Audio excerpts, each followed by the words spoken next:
像什么输赢公平，说得多动听，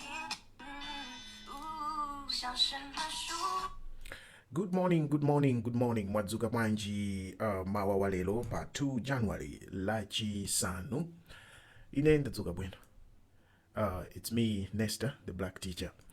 Amwene dzikoli. Tilowere ku Switzerland amwene. Kani yathu ya lero tilowere ku Switzerland kumene kwachitika chingozi choopsa kwambiri chimene mu dziko lawolo madziwa Switzerland ndi kadziko kakang'ono ka anthu ochepa, ndi kadziko kamtendere, very peaceful, very beautiful country, komano kumene za ngozi zophanapana izi za anthu kuluza miyoyo yawo sikwenikweni yani.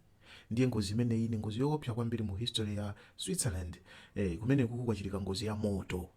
Moto dzulo pa 1 January achinyamata ena ndi ena anapita kukasangalala New Year pa bala bala nditu ndiye bala imeneyo kwanza tu kumene amamangira ma structures yawo amagwiritsa ntchito kwambiri mitengo, wood, matabwa mitengo like this nimene amamangira chifukwa kumene kuku ndi kumapiri kumachitika ma earthquake ndi amamanga ma building ambiri ndi mitengo to withstand ma movements, earth movements. Anyway, bala imene anapitayo inali ndi ma floor awiri, floor ya pansi ya underground.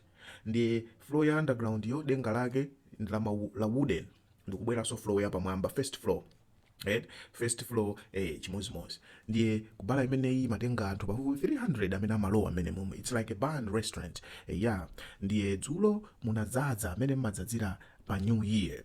Ndipo according to my officials akuti mukapita mabalawa amabweresa champagne, champagne uja ndi amamuyika amatha kumuyika ngati ma fireworks, ena amati ma sprinklers, kaya amati majani, ma fireworks zizokhala ngati ndiye akuti zimene zizi zinayikidwa pafupi ndi ceiling, ndi moto unachokera pa zimene zizi ndikugwira ceiling. Then the ceiling was wooden, and within seconds the ceiling ichaka anagwiritsa ntchito materials yanji kani chani moto uja ndikungopanga spread within seconds mu basement muja. So pano mu basement muja pansi kuti mutuluke mene mulowere no ku first floor ndika stairs kamozi makwerero amodzi, ndiye mwadzaza mu basement muja moto umene ndikuyamba ndiye utsi moto. Anthu odi amasangalala music raving mwaidziwa, ndiye mungoyambika no moto aliyese panicking athamangire kuma stairs uja kuti anthu ambirimbiri koma moto uja upanga spread fast. Within minutes moto uja wadani wafika kale first floor ija anthu ena akutuluka kutani komano apansi awo. Ndiye mapezeka kuti ena amagwirisa mapanga ma tables kuti azichinjize ku moto uja akapeze potulukira, ena kutenga mipando kuti aswe ma window atuluke, koma it was too late, it was too hard for many people. Ambiri moto apanga ingafu mene muja ndikuwawocha ngati ali muvu, ndikuwawocha munena kuti as I'm talking now ma reports amakamba za anthu ophedwa, anthu okufa pa ngozi imeneyi, usati ophedwa, anthu okufa pa ngozi imeneyi kumafika pafupifupi 50 and anthu osewa ndi achinyamata kuyambira zaka 16 mpaka zaka 25. Anthu ovulala pafupifupi 100 amene ali kuzipatala ndi ma severe burning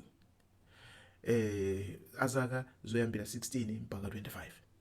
Ku Switzerland kumene koko ngozi yoopsa kwambiri pa 1 January pa New Year's celebration, ngozi yapapala ku Switzerland zoopsa kwambiri ti mizimu yawo onse amene ataya miyoyo yawo iwuse mumtendere, komanso amene ali kuzipatala tiafunire kuchira mwansanga zoma kwambiri.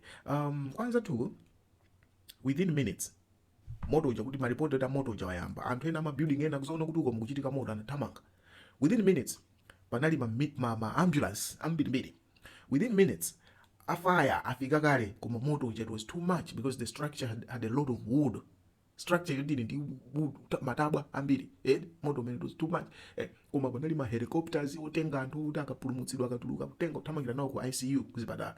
You can see anzatuwa ndotsogola koma penaso zimakanika zimakanika umachita kuti ngozi zili zakwathutu palibe antapulumukepo. Chifukwa mmaziwa munaona kuti ngozi ya galimoto ikachitika kusewu anthu amakunyamula atolo panjinga olokunyamula mulole kukika mulole kumathamanga nawo kupita kuchipatala.